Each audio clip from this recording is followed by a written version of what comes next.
You know about violence in Sudan, but have you watched a village burn? You know about global warming, but have you witnessed an ice cap melting?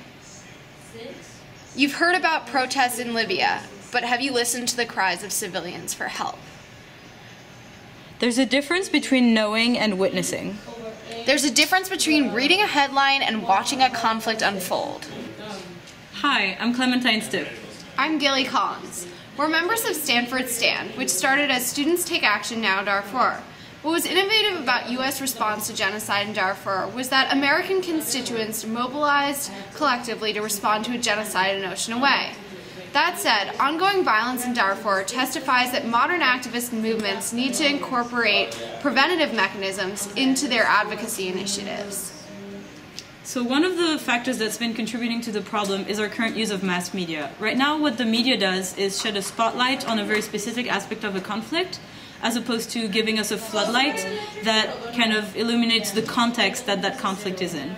For example, when the violence erupted in Darfur, the US was so focused on finalizing the peace agreement between the north and the south of the country as a whole that they completely overlooked the violence that was starting to take place in Darfur itself.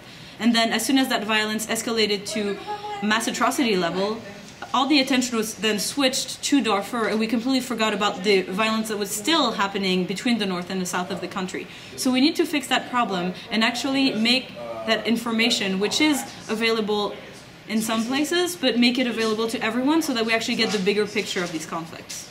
So our solution is a Facebook app that enables users to access ongoing streams of visual updates from these conflict zones and to display these compelling visuals through their Facebook profiles and statuses. I think that there's three innovative dimensions to our project. First is the democratization of inflows of information.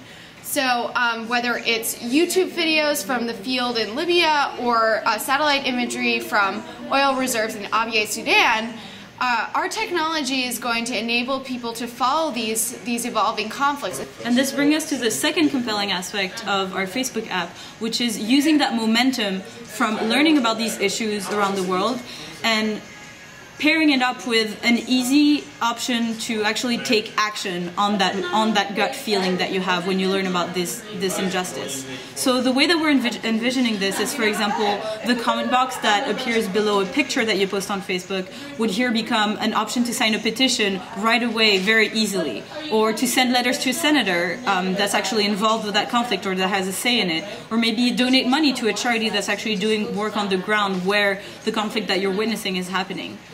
And another way that Facebook can help us leverage that even more, which is the third compelling aspect of our application, is to use the game aspect of Facebook. So, for example, if your friends are playing games like Tetris or Scrabble, you get an update saying that they've beaten their own best score, and it challenges you to beat them at that game.